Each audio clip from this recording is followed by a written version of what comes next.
मिस्र के उत्तर में एक शहर था जो प्राचीन व्यापार, विज्ञान और ज्ञान का केंद्र था। ये अलेक्जेंड्रिया है। प्राचीन शहर का एक हिस्सा अब भूमध्य सागर के नीचे है।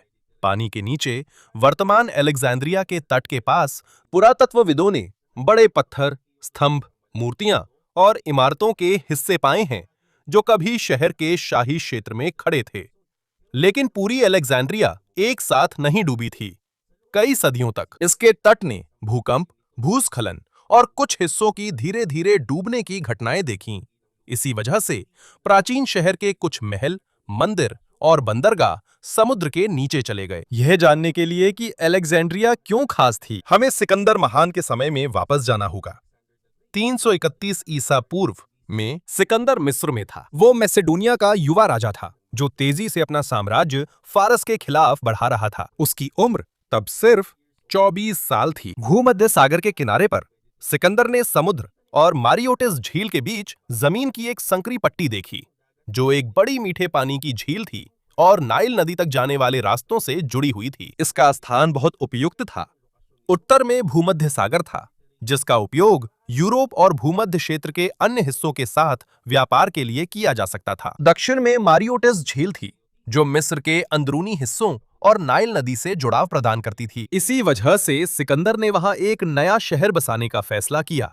उसने इसका नाम अपने नाम पर अलेक्जेंड्रिया रखा।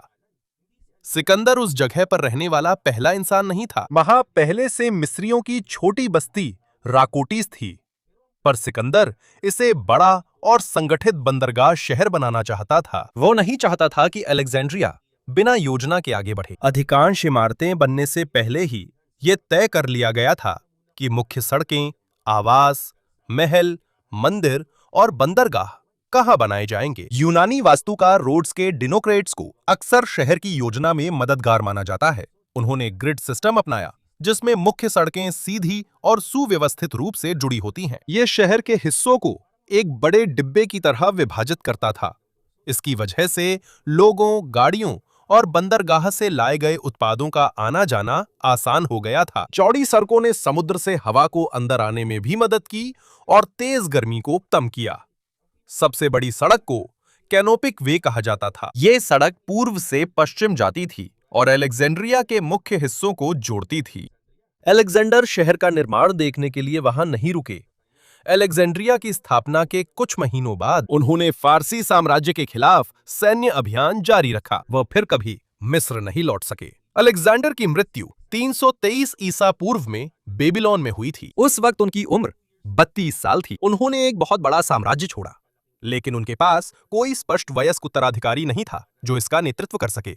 इसी कारण उनके जनरलों ने साम्राज्य के विभिन्न हिस्सों को आपस में बांट लिया। मिस्र का हिस्सा जिस जनरल को मिला, उसका नाम था टॉलेमी।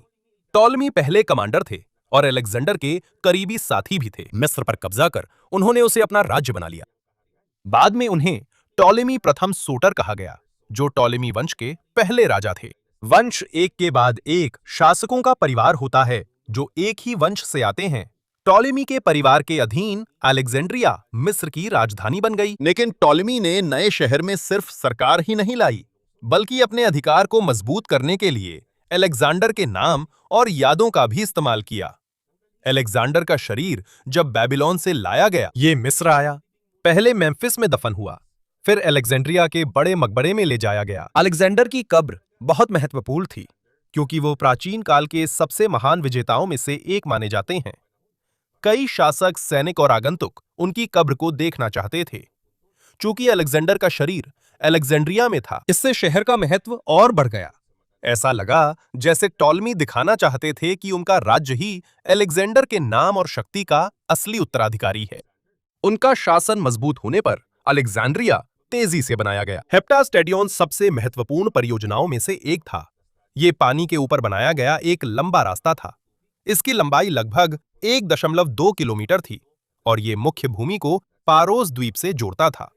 इस रास्ते के बनने की वजह से समुद्र तट दो भागों में बंटकर दो बंदरगाह बन गए। पूर्वी हिस्से में महान बंदरगाह था, जहां शाही क्षेत्र और कई महत्वपूर्ण इमारतें स्थित थीं। पश्चिम में आयोनोस्टोस बंदरगाह था, जिसका नाम सुरक्षित वापसी का अर्थ है। ये दोनों बंदरगाह अलेक्जेंड्रिया के विकास में सहायक रहे। यहाँ वे जहाज आ सकते थे जो गेहूं, पपिरस, लकड़ी, शराब, तेल, धातु और अन्य उत्पाद लाते थे। अलेक्जेंड्रिया से मिस्र की उपजाऊ भूमि से आने वाला गेहूं यहां से कई देशों में जाता था, जिससे अलेक्जेंड्रिया भूमध्य सागर का प्रमुख बंदरगाह शहर बन गया। लेकिन टॉलमी का सपना इससे भी बड़ा था। वो चाहता था कि अलेक्जेंड्रिया केवल व्यापार से ही नहीं, बल्कि शिक्षा और ज्ञान का केंद्र भी बने। उसके बेटे टॉलमी द्वितीय ने इस योजना को आगे बढ़ाया। उन दोनों के समय में महलों, मंदिरों, बंदरगाहों और विद्वानों के लिए समर्पित इमारतों का निर्माण और विस्तार किया गया। समय के साथ अलेक्जेंड्रिया की जनसंख्या बहुत बढ़ गई। सटीक संख्या तय नहीं है, क्योंकि इतिहासकारों के अनुमान भिन्न हैं, लेकिन ऐसा माना जाता है कि ये संख्या सैकड़ों हजारों तक पहुंच गई और बाद में ये प्राचीन दुनिया के सबसे बड़े शहरों में से एक बन गया, रोम के बाद। यहां केवल एक ही समूह नहीं रहता था। नई सरकार के साथ कई ग्रीक और मैसेडोनियन भी आए थे। वहां कई स्थानीय मिस्री भी थे। शहर में यहूदी समुदाय बढ़ा, साथ ही व्यापारी और विदेशी भी थे, जो भूमध्य सागरीय क्षेत्र के अलग अलग हिस्सों से आए थे। वे सभी अलेक्जेंड्रिया में साथ रहते थे, लेकिन उनके अधिकार और जीवन शैली अलग अलग थी। उनकी अपनी समुदाय, परंपराएं और इलाके थे।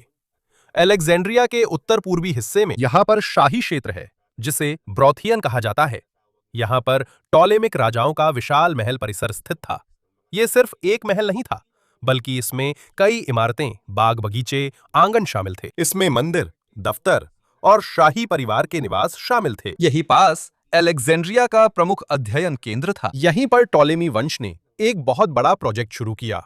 एक ही शहर में दुनिया के अलग अलग हिस्सों से आने वाला ज्ञान इकट्ठा करना। अलेक्जेंड्रिया के शाही क्षेत्र में यहाँ पर महल, मंदिर, थिएटर पाए जाते हैं, जिम्नेशियम और शहर का मुख्य अध्ययन केंद्र है।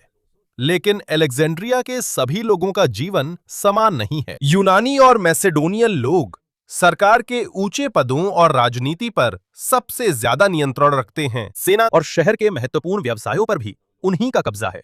सरकार में भी मुख्य रूप से यूनानी भाषा का ही इस्तेमाल होता है। टोलेमिक सरकार में अलेक्जेंड्रिया में यहूदी समुदाय भी बहुत बड़ा है। उनमें से कई व्यापारी, कारीगर और विद्वान हैं। उनके अपने नेता और धार्मिक समुदाय हैं। वे व्यापार और शहर के जीवन का भी हिस्सा हैं। अलेक्जेंड्रिया में हिब्रू बाइबल का बड़ा हिस्सा ग्रीक में अनुवादित हुआ। इस अनुवाद को सेप्टुआजिंट कहा गया, जिससे ज्यादा ग्रीक भाषी लोग यहूदी धर्मग्रंथ पढ़ सके। इस बीच अधिकांश स्थानीय मिस्री लोग राकोटीस में रहते थे, जो अलेक्जेंड्रिया के बनने से पहले वहां बसा हुआ पुराना गांव था। कई मिस्री लोग बंदरगाह, निर्माण स्थल, खेत, कार्यशाला में काम करते थे और अमीर परिवारों के घरों में भी।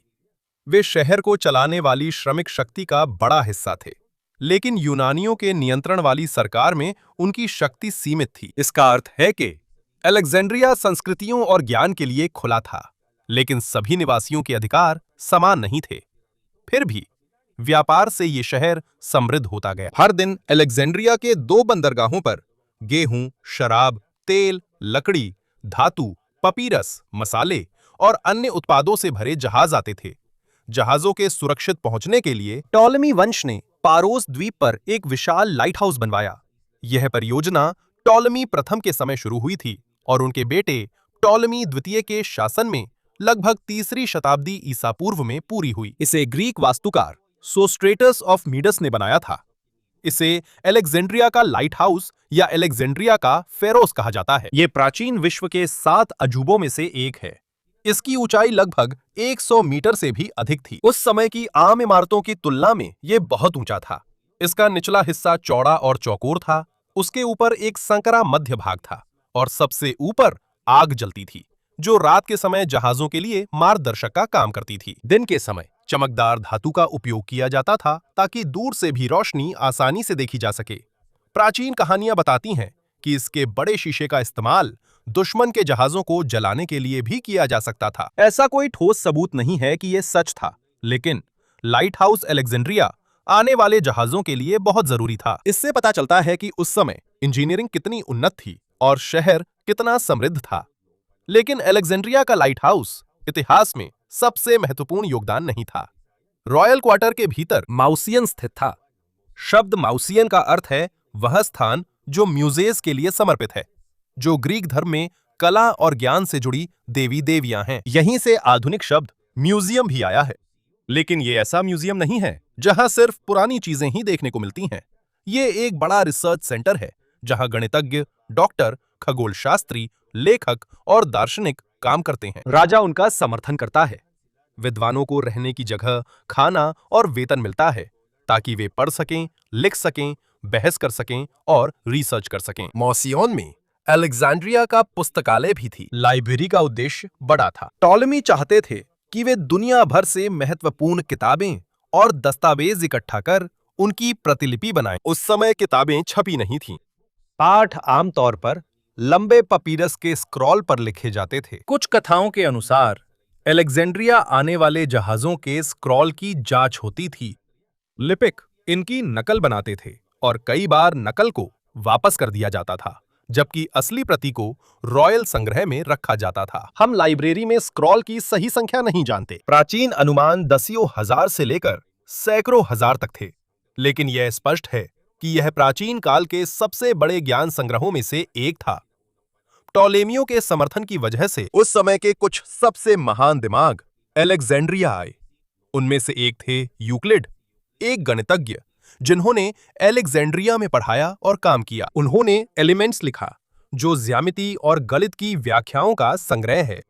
इस किताब का उपयोग 2000 साल से अधिक पढ़ाई में हुआ। वहां एराटोस्थनीज भी थे, जो गणितज्ञ, खगोल शास्त्री और अलेक्जेंड्रिया पुस्तकालय के प्रमुख थे। उन्होंने मिस्र में 2 स्थानों पर छाया के अंतर का उपयोग करके पृथ्वी का आकार अनुमानित किया। उनके पास सैटेलाइट या आधुनिक उपकरण नहीं थे। उन्होंने केवल माप, छाया, दूरी और गणित से पृथ्वी की असली परिधि का बहुत करीब अनुमान लगाया, जो आश्चर्यजनक है। चिकित्सा के क्षेत्र में हीरोफिलस ने अलेक्जेंड्रिया में मस्तिष्क, नसों, आंखों व शरीर के विभिन्न हिस्सों का अध्ययन किया। वह प्राचीन काल के शुरुआती डॉक्टरों में से एक थे, जिन्होंने बताया कि सोचने का केंद्र दिल नहीं, मस्तिष्क है।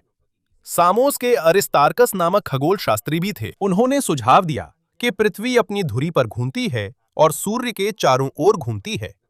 उस समय उनके विचार को अधिकांश लोगों ने स्वीकार नहीं किया। कई सदियों तक लोगों का मानना था कि ब्रह्मांड के केंद्र में पृथ्वी है।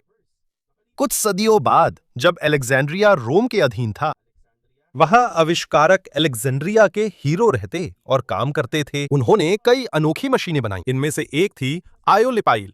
यह एक धातु की गेंद थी जो घूमती थी। यह तब घूमती थी जब 2 मुड़ी हुई ट्यूबों से भाप निकलती थी।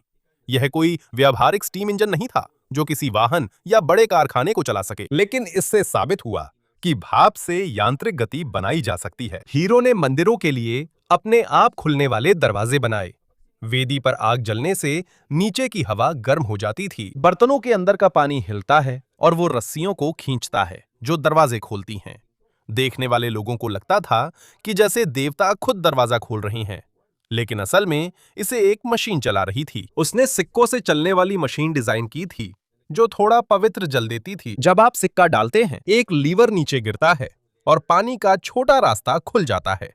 यह किसी प्राचीन वेंडिंग मशीन जैसा था। हीरो के ज्यादातर आविष्कार सिर्फ दबाव दिखाने के लिए थे, बड़े कामों में नहीं आए। हवा, पानी और यांत्रिक गति, इन सब ने दिखाया कि संवेदना कितनी दूर जा सकती है। जब कोई जगह उन लोगों का समर्थन करती है जो सीखना और प्रयोग करना चाहते हैं। 200 से भी ज्यादा सालों तक टॉलेमी वंश के शासन के बाद रोम ने मिस्र की समस्याओं में दखल देना शुरू किया। 48 ईसा पूर्व में जूलियस सीजर अलेक्जेंड्रिया आए, एक शक्तिशाली रोमन जनरल। उस समय मिस्र के शाही परिवार में विवाद चल रहा था। क्लियोपेट्रा सप्तम और उनके छोटे भाई टॉलेमी 13वें सिंहासन के लिए आपस में लड़ रहे थे। वे भाई बहन थे, लेकिन शाही परंपरा के अनुसार प्रतिद्वंदी शासक भी माने जाते थे। जूलियस सीजर के क्लियोपेट्रा का साथ देने पर टॉलेमी की सेना ने अलेक्जेंड्रिया में सीजर के रोमन सैनिकों पर हमला कर दिया। सीजर की सेना घिर गई थी और संख्या में कम थी, ताकि दुश्मन बंदरगाह में मौजूद जहाजों का इस्तेमाल ना कर सके। उसने आदेश दिया कि कुछ जहाजों को जला दिया जाए। आग बंदरगाह के हिस्सों और पास की इमारतों में फैल गई। यहीं से वो मशहूर कहानी आई कि जूलियस सीजर ने पूरी अलेक्जेंड्रिया की लाइब्रेरी को जला दिया और उसकी सारी सामग्री एक ही रात में नष्ट हो गई।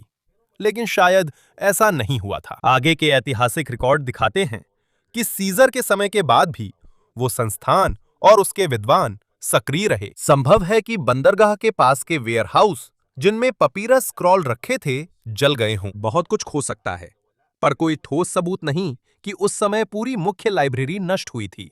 इसलिए अलेक्जेंड्रिया की लाइब्रेरी का गायब होना सिर्फ एक आग की साधारण कहानी नहीं है। इसके बजाय ये धीरे धीरे युद्ध, सरकार में बदलाव, फंड की कमी और विद्वानों के प्रति समर्थन में गिरावट के कारण कमजोर होती गई। अलेक्जेंड्रिया इन समस्याओं से बच गया, लेकिन इसके बाद टॉलेमी का परिवार अब मिस्र में सबसे शक्तिशाली ताकत नहीं रहा। रोम धीरे धीरे शहर पर नियंत्रण हासिल कर रहा था, लेकिन हुआ क्या था?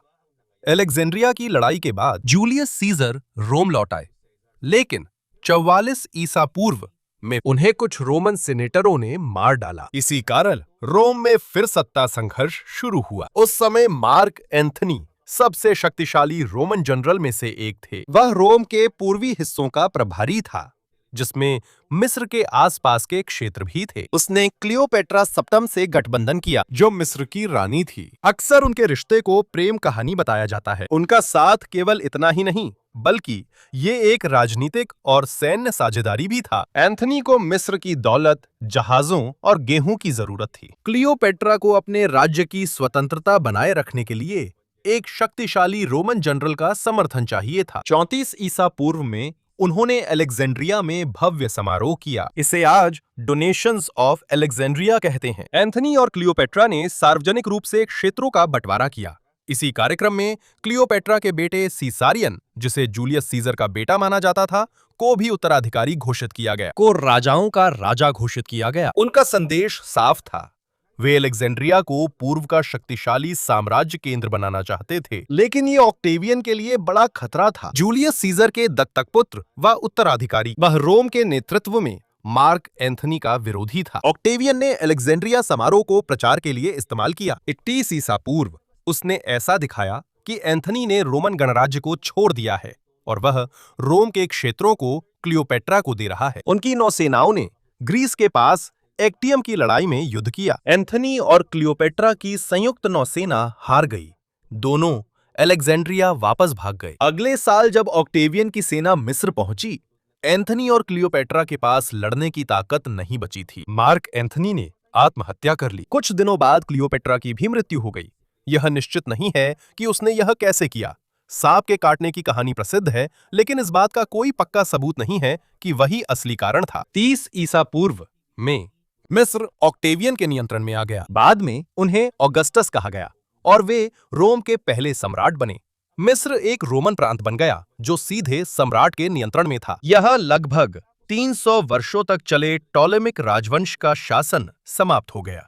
लेकिन अलेक्जेंड्रिया का महत्व खत्म नहीं हुआ और ये रोमन साम्राज्य के सबसे बड़े आबादी वाले शहरों में रहा। ये मिस्र से रोम तक गेहूं ले जाने वाले सबसे महत्वपूर्ण बंदरगाहों में से एक भी था। गेहूं रोम की बड़ी आबादी के लिए अहम था। जब अलेक्जेंड्रिया से जहाज देर से आते थे, खाने की कमी और राजधानी में हंगामा हो सकता था।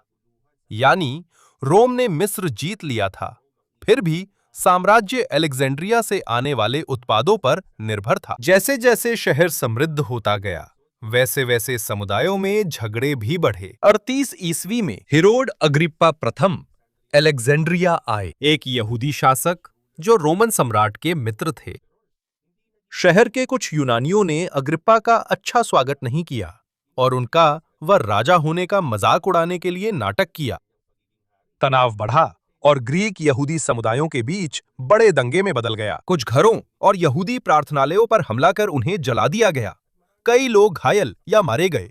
इस अशांति ने अलेक्जेंड्रिया की पुरानी समस्या उजागर की। शहर में कई संस्कृतियां एक साथ रहती थीं, लेकिन इसका मतलब ये नहीं था कि उनके संबंध समान और शांतिपूर्ण थे। कुछ ग्रीक लोग अपनी राजनीतिक शक्ति बनाए रखना चाहते थे, कुछ यहूदी लोग अपने समुदाय और अधिकारों की रक्षा कर रहे थे। इस बीच मूल मिस्रवासी भी बड़ी भूमिका की इच्छा रखते थे। जब ईसाई धर्म फैला तो विवाद और बढ़ गए। पुराने ग्रीक और मिस्र धर्म के अनुयायियों और बढ़ती ईसाई समुदाय के बीच तनाव पैदा हो गया। ईसाई धर्म के भीतर भी विवाद हुए, क्योंकि कुछ समूहों की अपने धर्म को लेकर अलग-अलग मान्यताएं थीं। इसी के साथ धीरे-धीरे अलेक्जेंड्रिया की शिक्षा के सबसे महत्वपूर्ण केंद्र के रूप में पुरानी हैसियत भी खत्म होने लगी। शहर में विद्वान और स्कूल अभी भी चलते रहे, लेकिन अब सरकार की ओर से उतनी बड़ी धनराशि नहीं दी जाती थी। रोम एथेंस में भी शिक्षा के अन्य केंद्र बन चुके थे, कॉन्स्टेंटिनोपल और अन्य शहरों में भी। इसके बाद एक प्राकृतिक आपदा आई जिसने अलेक्जेंड्रिया का समुद्र तट बदल दिया। 21 जुलाई को 365 ईस्वी में क्रेट द्वीप के पास एक शक्तिशाली भूकंप आया, जिसका असर भूमध्य सागरीय क्षेत्र के कई हिस्सों, जिनमें अलेक्जेंड्रिया भी शामिल था, तक पहुंचा। भूकंप के बाद अचानक पानी तट से पीछे हट गया, समुद्र का तल दिखाई देने लगा और कुछ मछलियां और नावें सूखी जमीन पर रह गईं। उस समय लोग नहीं समझ पाए कि इसका क्या मतलब है। समुद्र का पीछे हटना सुनामी की चेतावनी थी। थोड़ी देर बाद पानी एक बड़ी लहर बनकर लौटा। इसने अलेक्जेंड्रिया के बंदरगाहों और निचले इलाकों को लांघ दिया। इसने लोगों, घरों, सामानों और बड़े जहाजों को बहा दिया। प्राचीन इतिहासकार अमियानुस मार्सेलिनुस के अनुसार अलेक्जेंड्रिया में हजारों लोग मारे गए, लेकिन अब हम सटीक संख्या की पुष्टि नहीं कर सकते। समुद्र के पास की इमारतों और जिलों को भारी नुकसान हुआ। सबसे ज्यादा प्रभावित इलाकों में से एक था पुराना रॉयल क्वार्टर, जहां कभी टॉलेमियों और क्लियोपेट्रा के महल खड़े थे। सिर्फ सुनामी ही वजह नहीं थी कि प्राचीन अलेक्जेंड्रिया के कुछ हिस्से समुद्र के नीचे चले गए। कई सदियों के बीतने के साथ समुद्र तट पर बार-बार भूकंप आए, जमीन का हिलना, धंसना और धीरे-धीरे पानी का बढ़ना। इसी वजह से रॉयल क्वार्टर और बंदरगाह के कुछ हिस्से डूब गए। इसी वजह से आज वहां बड़ी-बड़ी मूर्तियां, स्तंभ। अलेक्जेंड्रिया के पास समुद्र में पत्थर व मंदिरों के हिस्से दिखते हैं। सुनामी ने शहर को पूरी तरह नहीं नष्ट किया, लेकिन अलेक्जेंड्रिया के पुराने शक्ति केंद्र का बड़ा हिस्सा डुबो दिया। जब शहर फिर से उठने की कोशिश कर रहा था, तब रोमन साम्राज्य में धर्म और राजनीति लगातार बदल रहे थे। चौथी सदी के अंत में सम्राट थियोडोसियस प्रथम ने पुराने धर्म की बलि प्रथा पर रोक लगाई और कई मंदिरों को बंद कराने का समर्थन किया जो पुराने धर्म के लिए उपयोग होते थे। अलेक्जेंड्रिया में सेरापियम सेरापिस के लिए बना एक बड़ा मंदिर तनाव का केंद्र बन गया। सेरापिस ऐसे देवता थे जिनमें ग्रीक और मिस्री धर्म के कई तत्व मिले थे। ये पटोलमी के समय में बनाया गया था ताकि एक धार्मिक प्रतीक हो सके जिसे ग्रीक और मिस्र दोनों पहचान सकें। 391 या 392 ईस्वी में शहर में पगानों और ईसाइयों के बीच संघर्ष भड़क उठा। अराजकता के बाद बिशप थियोफिलस के नेतृत्व में ईसाई समर्थकों ने सेरापियम को नष्ट कर दिया। सेरापिस की बड़ी मूर्ति तोड़ दी गई।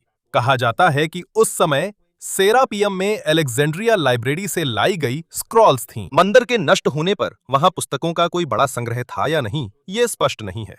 इसलिए कहना गलत है कि अलेक्जेंड्रिया की पूरी लाइब्रेरी यहीं और एक ही दिन में नष्ट हुई थी। ज्यादा संभावना है कि संग्रह धीरे-धीरे आग, युद्ध, फंड की कमी, विद्वानों के स्थानांतरण और सरकार में बदलाव के कारण समय के साथ खत्म हो गया था। 20 साल से भी ज्यादा समय के बाद एक और घटना ने दिखाया कि अलेक्जेंड्रिया कितना बदल गया था।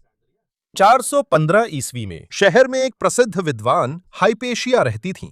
वह एक गणितज्ञ थीं, खगोल शास्त्री, दार्शनिक और शिक्षक थीं। वह गणितज्ञ थेओन की बेटी थीं और उन्होंने विभिन्न धर्मों और सरकार में ऊंचे पदों पर रहने वाले छात्रों को पढ़ाया।